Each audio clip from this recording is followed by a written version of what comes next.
صباح الخير. النهاردة هحضر معاكم شوربة السمك البيضة، وصفة سهلة وسريعة، وكمان الشوربة دي خفيفة جدا. جربوها هتعجبكم. في حلة على نار متوسطة نضيف معلقة كبيرة من الزيت. لما تسخن نضيف فصين حبهان و2 مستكة وبصل صغير. بصل القوارمة لو موجود، مش موجود اختاروا كام بصلة صغيرين وضيفوهم. نحمر البصل شوية ونضيف عليه لتر من المية السخنة وورقتين لورا وكام ورقة من الكرفس، ونغطيها ونسيبها تغلي لمدة ربع ساعة على نار هادية.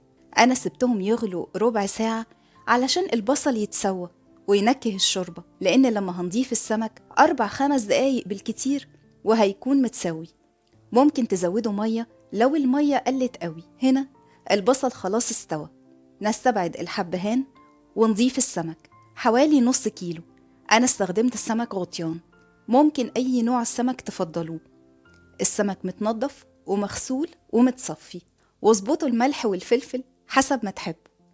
الغطيان اللي أنا استعملته حجمه صغير، فمش هياخد وقت كبير، 3-4 دقايق بالكتير ولونه هيتغير للأبيض كده.